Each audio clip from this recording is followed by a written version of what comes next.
I am going to turn this gray box into a procedurally generated dungeon. There's just one problem. I'm a solo indie dev and I've never made a procedural level generator.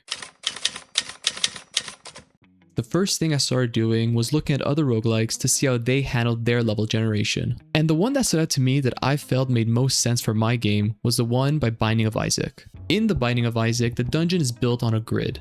Each square on the grid represents a room, and the generator connects those rooms together to create a different floor every run. The individual rooms themselves aren't completely generated from scratch.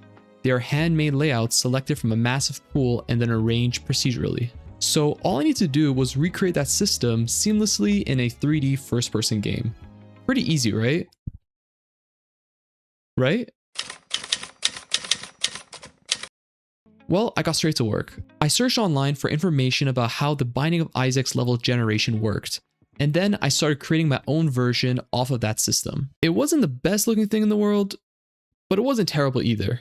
The game could place rooms on a grid, connect them together, and generate a different dungeon layout each time. However, I ran into a small problem. Just like Binding of Isaac, my dungeon doesn't only use rooms that are one grill cell wide. I have smaller 1x1 rooms, but I also want larger rooms that take up 2x2 cells. If I placed one door directly in the center of every room's wall, the doors on a small room and a large room wouldn't line up. The small door's room will be here, while the large room's door will be all the way over here. So I had to rethink how the doors were going to work.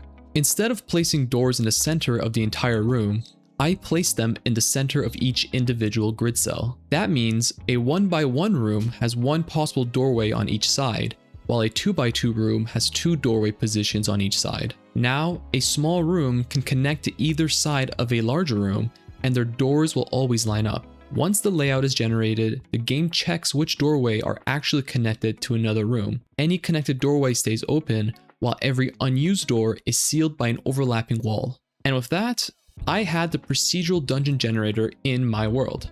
Well, not quite.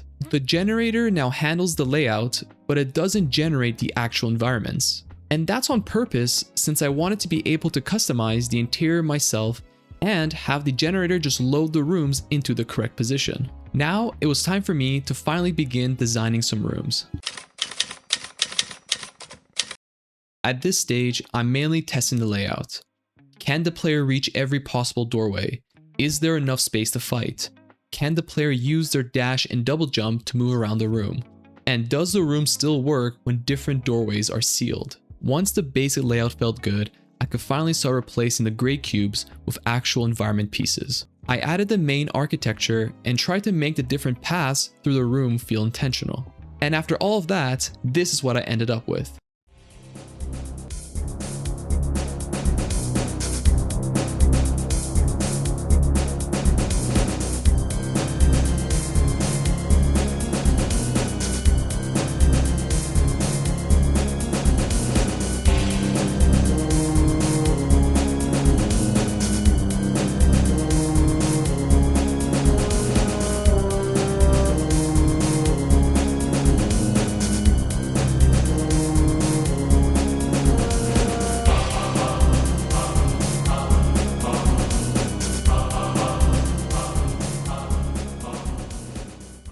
It's only one room, but now that the system is working, I can keep creating more. Combat rooms, treasure rooms, shops, corridors, mini boss arenas, and eventually full boss rooms.